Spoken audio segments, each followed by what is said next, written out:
What's up, YouTube community? My name is Sideswipe. I am a CarX wheel and controller amateur drifter, and I just believe that the information that I have obtained in the time that I've been drifting in CarX is useful to the YouTube community, and I believe that I'd like to share that with everybody, and I believe that it'll make you a better drifter. And so, without further ado, um, one of my wheel tuning tips today, controller tuning tips today, we're going to go over toe and we're going to go over like front end suspension. So, let's get into it. So, the car of choice today is going to be the Miata. I know a lot of people have trouble tuning the Miata for weird reasons, but the Miata is not easy to tune. I'm just going to be honest with you guys. But this is kind of what I've got everything set up as. I've done a lot of tuning for both the front and rear end, but I kind of want to go over what the settings do and how to interpret them. A lot of people, they mess with settings, they know what they do, but they don't know actually what they're doing to the car. They don't understand why it's doing what it's doing when they touch those settings. And it's hopefully today you'll be able to adjust your cars with those settings and know exactly what they're going to do. So right now, I mean, obviously, we dealt with front spring length, just changing the front end of the car, something very simple, um, front spring stiffness, or just dealing with a spring that's on the coilover. And then as soon as we get to dampers, a lot of people, that's where I lose a lot of people. We get to dampers and they're like, I don't know what dampers are for. I don't know what they do. Dampers are to slow down the suspension when it's depressed. Now, dampers, just damper bump and rebound, you're dealing with the suspension while the car is driving loaded. So you're dealing with suspension that is over hills, you're dealing with suspension inputs that are on straight and level ground. You're dealing with the weight of the car, the engine, everything that's happening is both being dealt with the damper rebound and damper bump. Now, when it comes to fast rebound and fast bump, those are different. Fast rebound and fast bump are for when the car hits say you're driving through a parking lot and you're driving 30 miles an hour and you hit a speed bump. That's a fast reaction on your transmission. So your fast rebound and fast bump are going to be taking over at that point. So no longer are you dealing with the normal fast or the normal damper bump and damper rebound. You're going to be dealing with the fast bump and fast rebound. And those settings are different in most cases from the regular dampers. So your fast rebound, generally you're going to want it softer than your normal rebound, because if you have it stiffer, the car's going to bounce every time you go over bumps and dips and stuff like that. You don't want the car to bounce, you want it to absorb all of that. So you want it to be very soft, you want it to be easier on the car, and you don't want to go with very stiff suspension because you're trying to combat that. So if you have very stiff springs, you're going to need a lot more damping to take care of the problem that you just created. So play around with stiffness, see how you like the car, and then once you've dialed in your front and rear spring stiffness and you like the way the car feels, then you can tune your dampers and they will feel way, way, way, way better.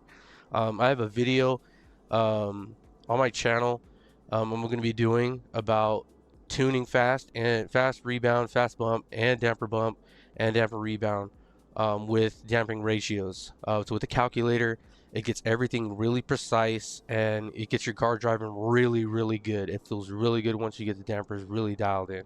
So my recommendation first, before you get into everything else, the whole technicalities of dampers, just move dampers on your normal damp settings and leave everything else for fast rebound and fast bump set to normal stock settings. Your car drives really good like that, to be honest with you. And if you're messing with that fast bump and fast rebound, both on rear and front, you're dealing with a car that you're fine tuning a lot. You've driven this car thousands of miles, you know how it reacts, and you're trying to get that little edge on grip that you're losing when you hit little bumps and little dips and hills. So enough on dampers. But generally, We're talking only about the front end now. Generally, my front end, I have a stiffer front end than my rear end. I always like to believe that my drift cars handle better when they're squatting on the rear end, and the front tires are just tracking to the direction that I want to go. So my front spring stiffness is going to be pretty stiff compared to somebody who drives with the rear end. I like to track with the front end. My cars are very power dependent. If you hit the corner and you're very timid with the throttle, you're just going to slide right off. So you're going to try and tailor this to your driving style. So just letting you know, my settings are the way they are because I drive a car that's very power dependent. So my front end's stiff. I have 120 spring stiffness in the front on my Miata. Um, let's talk about toe. So basically, I heard a lot of drivers say, "Oh yeah, more toe, more toe, more toe means more angle. More toe means better diving. More toe means quicker transition speeds." Yes, okay, a lot of that is true, but here's the kicker: the more toe you have in the front, the slower your car is going to be. So it's kind of a win-win situation when you have rear toe. Your rear toe is going to speed you up to a certain extent. You don't want to have your rear toe at 0.99 or negative 0.99 because you're you're straining everything else to work to that specific setting, and everything else has to conform to 0.99. And the car's going to be very quick. It's going to be super fucking fast, and everything else you do around that setting is gonna be a fight because the car is constantly trying to push forward. So remember, when you make adjustments to these settings, make small adjustments. Even though you may not feel a difference, make small adjustments and make small adjustments until you start to feel a difference. And count how many times you did it. 3, 4, 5 times, and you did it by 0.10, just know that, oh, okay, by the fifth time, that was 0.50, I know I started seeing a difference. And that's it. And if you didn't like where you were going, you can always go back. Be like, okay, that was 0.50. Let me go down to 0.40. And you know what? That feels good. But you wouldn't have gotten there if you wouldn't have paid attention to what those settings were before. So move everything in small increments. But back to front toe. Yes, more toe means more angle. You don't want too much toe, it's going to slow the car down. But you do want a considerable amount of toe if you want more angle. So um, I run usually on most of my Pro Spec cars for comps. On 100 adhesion, I usually run like 0.60 or 0.50, negative 0.60 and 0.50, just because that feels good to me. The car dives really good, transition speed's pretty good. My front grip is pretty good. I also run like -7 to -6. This is a little bit more camber than I would run. I think I lowered this car after, and the camber may have jumped on me a little. So I usually only run about 7 degrees of camber in the front at most. For this Miata, I think it's a street car. I think 7 degrees of camber is pretty aggressive. So I would move this back maybe to like 6 or 5, and the car still looks good. It's still a street car. It's not freaking all pro spec'd out. But we still get the functionality. Now, front camber is a little different. So front camber, both when you're in full lock, it's going to change the way that the tire contacts the pavement. So front camber changes both your front grip in transition and your front grip before transition. So if you're oversteering a lot, if you're understeering a lot, your camber has a lot to do with that. So just kind of picture a very um, an easy way to remember camber as it's a front grip inhibitor or extender.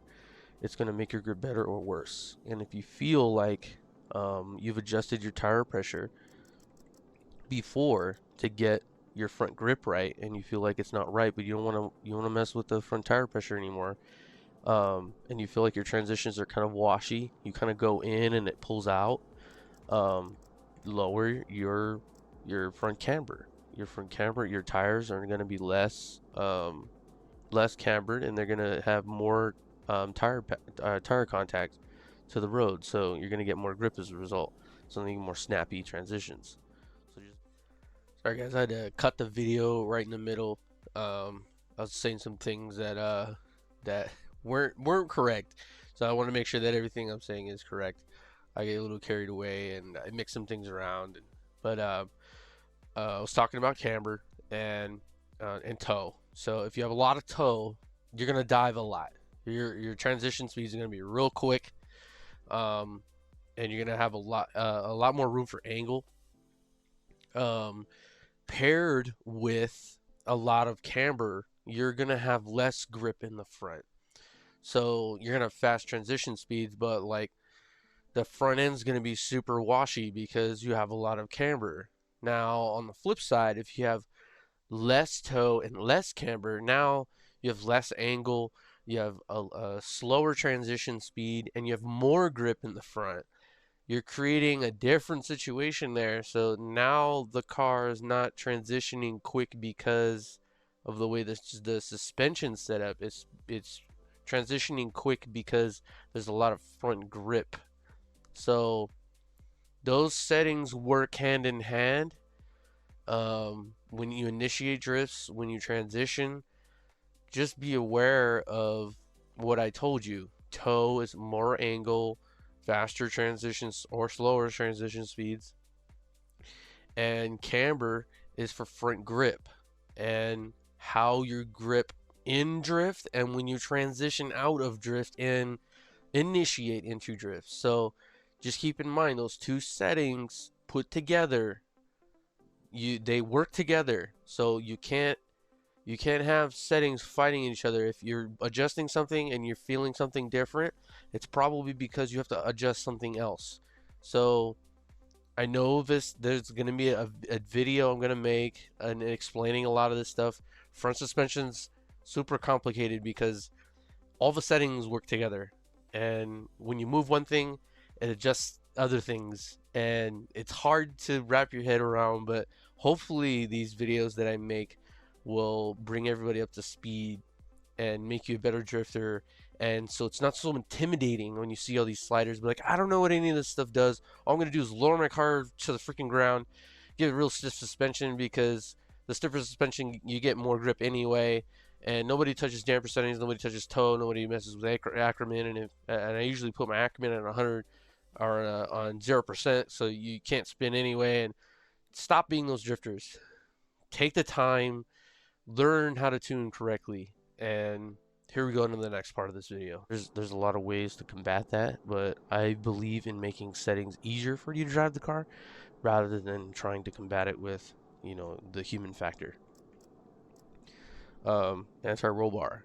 I have a video on this. I'm going to have a video on this as well. But I have plans of making a video for specific anti-roll bar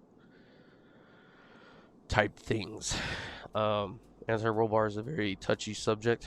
Anti-roll bar changes a lot of the feeling of the car. It not only changes the way that body roll happens, but it changes everything else. The camber and everything because the car is not leaning as much. So I have a whole entire video on anti-roll bar.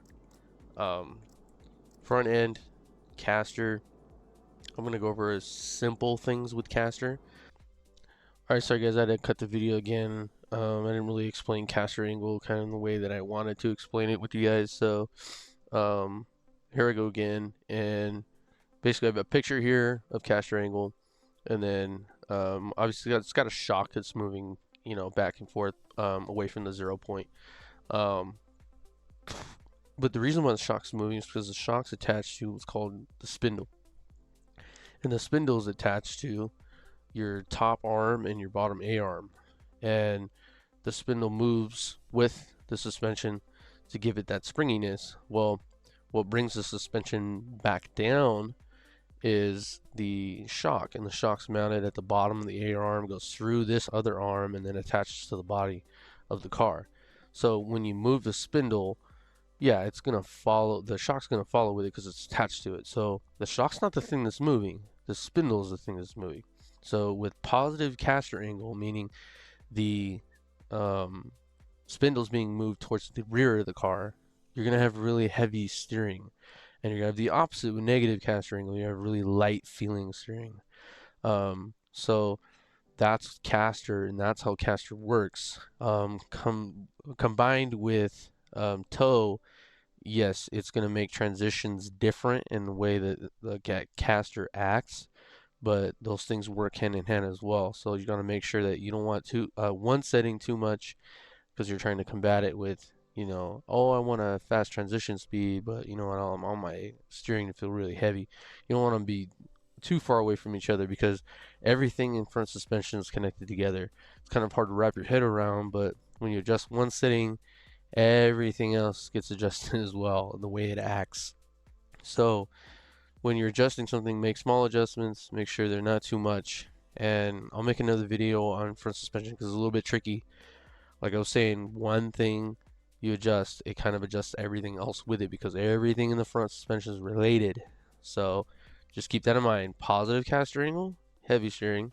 Negative caster angle, you're going to be really touchy, really twitchy kind of steering. So in normal cars that you drive on the street, they have positive caster angle because when you make a right turn, so you're making a right turn, I got my wheel right here. And what do you do when you go back straight after you made your right turn? You let go of the wheel because you want the wheel to have that normal rotation back to center. And then you kind of help it and assist it get back to center. But that's that natural weathering. Caster helps with that, and toe helps with that. So just keep in mind, if you have really heavy steering, that natural go back to center is going to be much quicker than it would be if with negative caster angle. So that's caster on the rest of the video. The way my cars are set up, lower caster angle, I get faster transition speeds. Higher caster gives me lower transition speeds. It's kind of weird because it's the way your car is set up. So for me, the way my car is set up with, front toe being negative 60 to 50, front camper being -7 to -6, my caster angles usually between 5.6 and 5.8 degrees. And my kingpin, it also kind of does the same thing as caster. It's just changing not caster from the top, but caster from the bottom. So your kingpin angle is changing that along with caster. So it kind of does exactly the same thing, but it's very drastic. So if I wanted to, instead of moving like 5.8 to like 10.8, instead of moving it to 10.8, I would just move my kingpin angle inclination down. And now I would be at the 10.8 degrees that I want. Very heavy steering, if you ask me. I don't like that. I like light steering, but that's what caster is. I'll go into caster a little bit later in a different video and kind of explain it in depth, but that's what caster is going to do. It's going to make your steering feel super freaking heavy or super freaking light. So it's up to you. Max steering angle, I usually run 65 degrees of max steering angle. There's just no other way. We're drifters. You can't drift without 65 degrees of angle in CarX. If we had more, we'd put more. We'd use more, but we don't. We only have 65 degrees, and if you're not running 65 degrees, what's wrong with you? It's a drift car. You want the most angles possible. Ackerman angle does have its do's and don'ts. This is a very controversial video if I go into this. I will make a separate video on Ackerman angle. But Ackerman angle is one of those subjects where wheel and controller drifters kind of butt heads. Ackerman angle does some things in CarX that is weird on controller, and for wheel drifters, we don't get the same things happening because controller drifters have, well, unless you're psycho, controller drifters have the assist on, and the assist kind of combats the normal Ackerman angle setting differences. Those things that happen on controller and wheel don't happen because you have an environment with assist and you have an environment with no assist. So I'll go into a video with Ackerman angle later. All I'm going to say is the less accurate angle you have, the more the inside tire is going to get more angle. So right here where this lock is, if I move caster angle more, see how that inside tire moves in, and that's with lower caster, I'm sorry, not caster angle, lower accurate angle. The more I go over, you see that tire, it turns more in. So that's all I'm going to say about this. Ackerman angle, all it's doing is it's the percentage of which the tires follow each other exactly the same. So Ackerman angle is at 100%. You both of your tires are parallel. So picture your tires like this, and at 100% Ackerman angle, they both turn exactly the same on each side. Now, if my Ackerman angle was down, it means that they're 50% alike.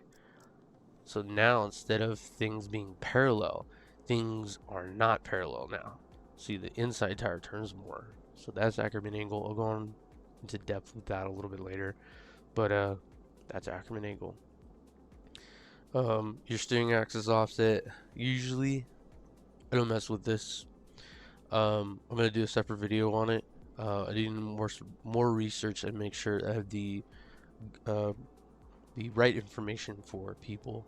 But I usually don't mess with this. This is like fine tuning. This is getting into the nitty gritty. Yes, we've gone over front tire pressure.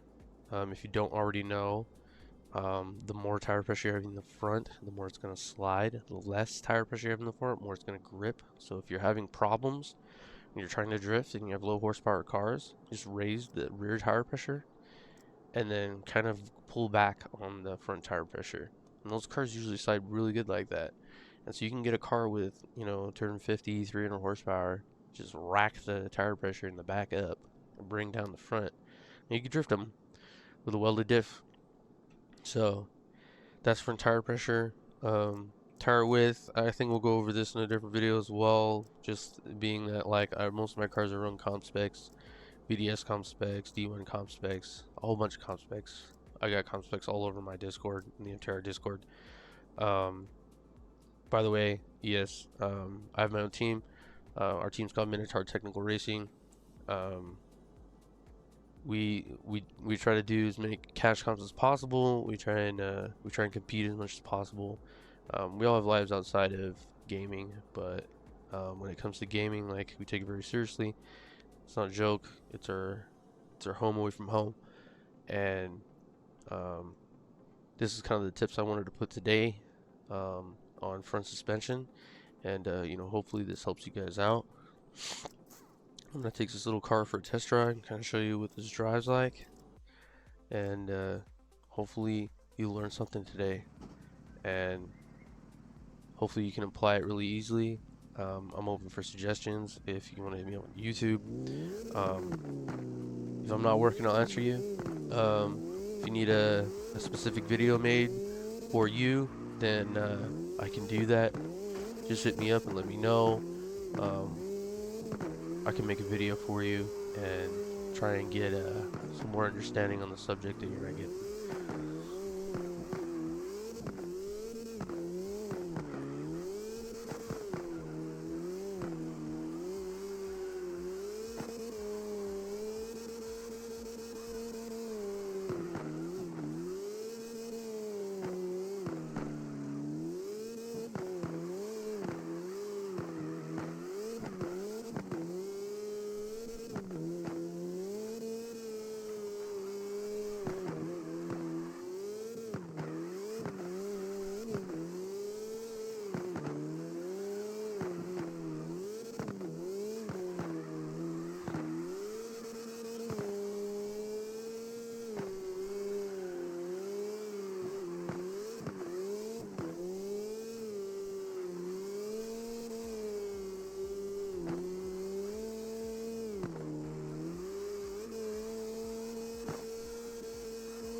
Thank you guys.